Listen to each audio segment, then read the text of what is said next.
जन जागृति साक्षरता अभियान में आपका स्वागत है। वर्डप्रेस की मीनिंग को जानने के बाद और वर्डप्रेस टर्म रिलेटेड कन्फ्यूजन को दूर करने और डिफरेंसेस को जानने के बाद अब हम चलते हैं वर्डप्रेस के वर्किंग प्रोसेस की तरफ कि वो काम किस तरह से करता है। अगर आप वर्डप्रेस को इंस्टॉल करना चाहते हैं तो इंस्टॉल करने से पहले आपको ये पता होना चाहिए कि वर्डप्रेस एप्लीकेशन जिसके अंदर आप काम कर रहे हैं वो किस तरह से काम करता है। तो आज हम उस प्रोसेस को जानते हैं। वर्डप्रेस की वर्किंग प्रोसेस को जानने के लिए 3 चीज़ें बहुत रिक्वायरमेंट हैं। इन 3 चीज़ों की हमें बहुत ज़्यादा ज़रूरत पड़ने वाली है ताकि आप अपने कंटेंट को अगर इंटरनेट पर पब्लिश करना चाहते हैं और वर्डप्रेस के वर्किंग प्रोसेस को जानना चाहते हैं तो आप जो 3 चीज़ें हैं, 3 आइटम्स हैं, उन्हें लिस्ट वाइज स्क्रीन पर देख सकते हैं। सबसे पहली है हमारे पास वर्डप्रेस की एप्लीकेशन जिसमें हम काम करने वाले हैं। इसका होना हमारे पास बहुत ज़रूरी है। अगर हम वर्डप्रेस की एप्लीकेशन ही नहीं ले पाएंगे, उसे डाउनलोड नहीं कर पाएंगे तो हम उसके प्रोसेस को भी नहीं समझ सकते और ना ही अपनी वेबसाइट को क्रिएट कर सकते हैं और वर्डप्रेस को जान सकते हैं। दूसरी चीज़, बहुत इंपॉर्टेंट चीज़ जो कि हमें चाहिए होगी, एक वेब सर्वर जहाँ पर वर्डप्रेस इंस्टॉल होगा। एक लाइव वेब सर्वर हो सकता है, ये लोकल सर्वर भी हो सकता है। अगर आप अपने पीसी में वर्डप्रेस को इंस्टॉल करना चाहते हैं तो वैसे भी कर सकते हैं, लेकिन आपको अपने पीसी में जनरेटेड फाइल्स को भी लाइव करना होगा, इसलिए हमें ऑनलाइन एक वेब सर्वर की ज़रूरत होती है। एंड तीसरा और बहुत ही प्राइमरी, डेटाबेस, जहाँ पर वर्डप्रेस का डेटाबेस यानी कि उसका जो डेटा है वो स्टोर होने वाला है। इनकी डिस्क्रिप्शन को हम बारी बारी से जान लेते हैं। जैसे कि सबसे पहले मैंने आपको बताया कि वर्डप्रेस की एप्लीकेशन जिसमें हम काम करने वाले, जिसमें हम अपने कंटेंट को मैनेज करेंगे, क्रिएट करेंगे, पब्लिश करेंगे, डिलीट करेंगे और उस कंटेंट को इंटरनेट पर अपलोड करेंगे। तो उसके लिए हमें वर्डप्रेस की एप्लीकेशन की रिक्वायरमेंट रहेगी। दूसरे नंबर पर वेब सर्वर जो कि PHP और MySQL को सपोर्ट करता हो और जहाँ पर वर्डप्रेस का जो डेटा है वो स्टोर होगा और रन होगा। तो ये हमारे पास वेब सर्वर की डिटेल्स। एंड थर्ड वन है हमारे पास डेटाबेस जहाँ पर वर्डप्रेस का डेटा स्टोर होगा। अगर आपने कोई कंटेंट पब्लिश किया वर्डप्रेस वेबसाइट पे और उस कंटेंट को किसी विजिटर ने देखा और उस कंटेंट को देखने के बाद उस विजिटर ने अगर कमेंट किया या कोई भी ऐसी एक्टिविटी की तो उसकी जो एक्टिविटी है वो वर्डप्रेस के डेटाबेस में स्टोर होती है ताकि आप उसे दोबारा भी यूज़ कर सकें। तो ये बहुत ही इम्पोर्टेंट रोल प्ले करते हैं तीनों आइटम्स, वर्डप्रेस, वेब सर्वर और डेटाबेस। इन तीनों चीज़ों में से किसी एक की भी कमी हो तो आप अपने वेबसाइट को क्रिएट नहीं कर सकते और वर्डप्रेस का जो प्रोसेस है उसे आगे नहीं बढ़ा सकते। हम इसके एग्जांपल को प्रैक्टिकली देखते हैं। प्रैक्टिकली देखने के लिए सबसे पहले मैं आपको ये बताना चाहूँगा कि वर्डप्रेस एक ऐसा प्लेटफॉर्म है जो कि एक पब्लिशर जो कि कंटेंट को क्रिएट करता है वर्डप्रेस के थ्रू अपने उसे पब्लिश करने के लिए और इंटरनेट पर डालने के लिए, और एक विजिटर वो होता है जो आपके कंटेंट को ऑनलाइन किसी वेब ब्राउज़र के थ्रू चेकआउट करता है, उसे देखता है।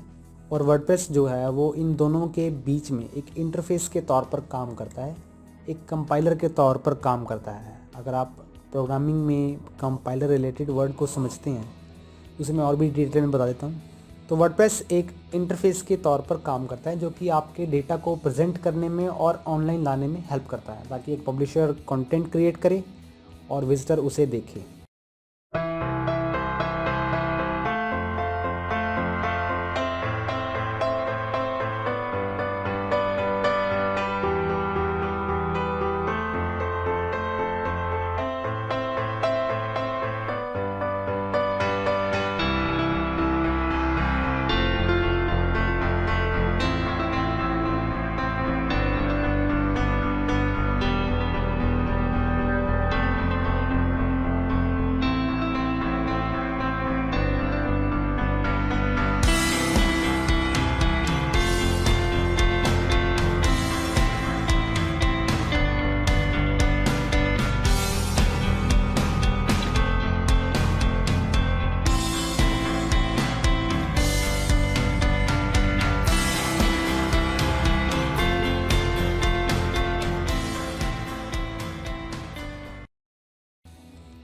वर्डप्रेस का जो डेटा होता है वो डेटाबेस में with the help of web server store होता है। यानी कि अगर आप कोई भी डेटा क्रिएट करते हैं, कोई भी कंटेंट क्रिएट करते हैं तो वो डेटाबेस और सर्वर के अंदर स्टोर होता है ताकि आप उसे दोबारा भी यूज़ करना चाहें तो उसे डेटाबेस के थ्रू उस कंटेंट को पिक कर सकते हैं और उसे देख सकते हैं। इसके बाद ये है कि वर्डप्रेस के अंदर हमारे पास कंटेंट्स कौन कौन से होते हैं।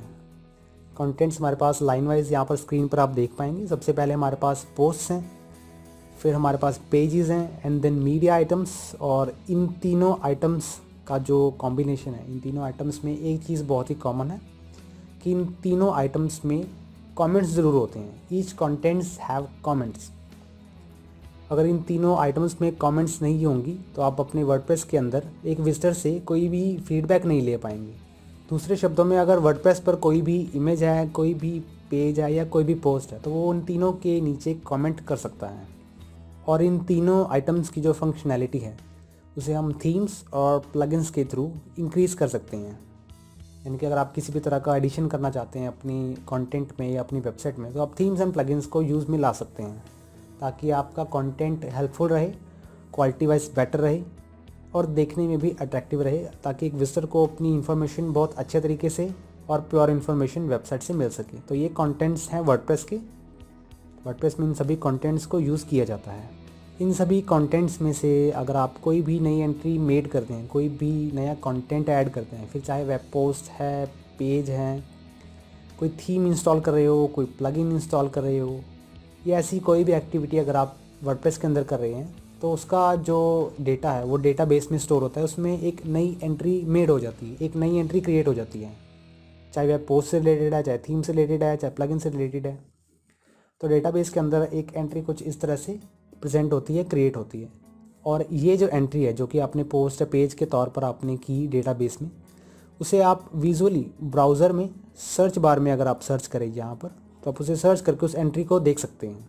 और प्रीवियसली अगर कोई भी एंट्री है तो उसे भी यूज़ में ला सकते हैं। तो ये कंटेंट्स हैं वर्डप्रेस के और उसके वर्किंग प्रोसेस कि आप किस तरह से वर्डप्रेस में एंट्रीज़ होती हैं, कोई नया पेज ऐड होता है तो क्या होता है, कोई नई थीम इंस्टॉल होती है, एंड वर्डप्रेस काम कैसे करता है। आगे की वीडियोस में हम वर्डप्रेस को प्रैक्टिकली जज आउट करने वाले हैं, उसे देखने वाले हैं कि आप किस तरह से वर्डप्रेस को यूज़ कर सकते हैं। तो आज ही अपने वर्डप्रेस को इंस्टॉल करें और पब्लिश करना शुरू करें।